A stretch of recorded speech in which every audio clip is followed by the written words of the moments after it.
So, you're planning a move on the beautiful Gold Coast. How exciting! But let's be real, there's always that one big looming question, right? How much is this actually going to cost me? Well, let's dive in and get you some clear answers. Yep, if you're trying to nail down that moving budget, you've come to exactly the right place. We're going to break down all the numbers for you so you can plan your move with total confidence and hopefully no nasty surprises along the way. All right, let's not beat around the bush. Let's get straight to it. For a standard three-bedroom house on the Goldie, you're looking at an average cost of around $1,130. That's a really solid number to just kind of keep in the back of your mind as a starting point. But, of course, that's just an average, right? Your final bill could be higher, it could be lower. It really depends on a whole bunch of different things.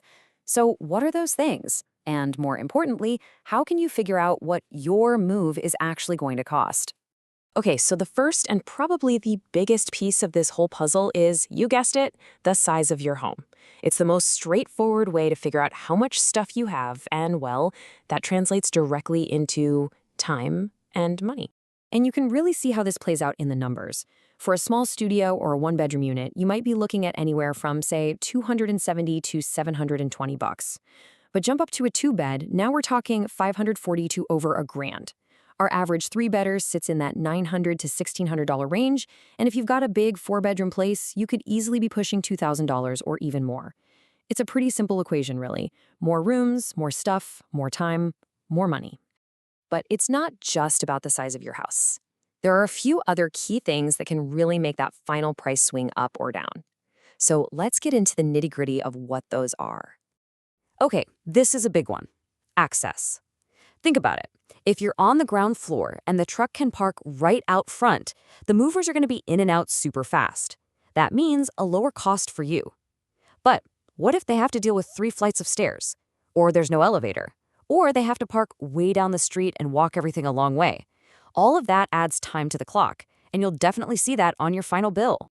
You know, when it comes to moving, timing is literally everything. If you can possibly help it, try to avoid moving on a weekend, or at the very end of the month when everyone's lease is up, or during school holidays. And summer, oh man, summer, especially December, is absolute peak season for removalists. You've got the end of the school year, holiday rushes, it's just chaos. So here's a pro tip. If you want to save some serious cash, a midweek, mid-month move in a quieter season is absolutely your best bet. All right, next up, let's talk about the level of service you want. Because the choice you make here, basically how much of the work you're willing to do yourself, has a huge impact on your budget. So you've basically got 2 main options here. You can go full service, which is kind of the luxury option. The movers do absolutely everything. I mean, they'll pack every single box, the whole shebang. It's almost zero effort for you, but yeah, it costs more. The other way to go is self-pack. You do all the packing yourself. It's going to take up your time and effort for sure, but it can seriously lower the price. It really just comes down to that classic trade-off, your time versus your money. Okay, so you've figured out what level of service you need and you're ready to start getting some quotes. But what are you actually looking at when that email finally lands in your inbox? It can be a bit confusing, so let's decode it together. So your standard quote is almost always going to cover these 4 key things. First, the labor. That's usually for 2 movers. Second, the truck itself and the fuel to get from your old place to your new one. Third, the use of all their basic gear. You know, trolleys, those big protective blankets. And finally, some kind of basic transit insurance for your stuff while it's on the road. Now, here's something really important to know. Most movers on the Gold Coast charge by the hour. You'll see rates starting from around $151 an hour. And this is key. There's almost always a 2-hour minimum booking. So what does that mean? It means even if you have a tiny move that only takes an hour, you're still looking at a base cost of over $300 right out of the gate. And this next part is where you really need to pay attention. A cheap hourly rate can look super tempting. I get it. But you've got to be aware of all the potential extra fees that can get tacked on top. This is exactly why you have to ask about potential extras before you book. Ask them straight up. Are there extra fees for stairs? What about a long carry fee if you have to park far away? Will you charge me more for my heavy piano or to take apart my big wardrobe? Are packing materials included or is that extra? Seriously, asking these questions up front is the best way to avoid any of those horrible surprises when you get the final bill. And don't forget, the removalist bill is just one part of the whole moving cost picture. If you're renting, for example, you've got a budget for that end of lease clean, and that could easily be $350 to $750 or even more. What if your move-in and move-out dates don't line up perfectly? You might need to pay for temporary storage.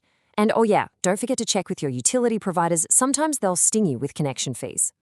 Okay, so now you're armed with all this knowledge. How do you actually go about picking the right company for your move? Because let me tell you, it is not just about finding the absolute cheapest price. Here is a super simple, super effective 3-step action plan. Step 1. Get at least 3 different quotes. And make sure they're detailed and in writing so you can compare apples with apples. Step 2. Do your homework. Spend some time reading recent online reviews. They'll tell you so much about a company's reliability. And step 3, and this is non-negotiable, before you book anything, pick up the phone, call them, and ask specifically about their insurance coverage and all those potential hidden fees we just talked about. So there you have it. That's the complete breakdown of what it costs to move house on the Gold Coast. Now you know what to expect, and more importantly, you know exactly what questions you need to ask. Which leaves us with one final thought. Now that you know all this, what's the one thing you can do, like today, to make your move more affordable? Maybe it's finally decluttering that spare room. Or maybe it's just pulling up your calendar right now to find that perfect, cheap off-peak moving day. The power to save is officially in your hands. Good luck with the move.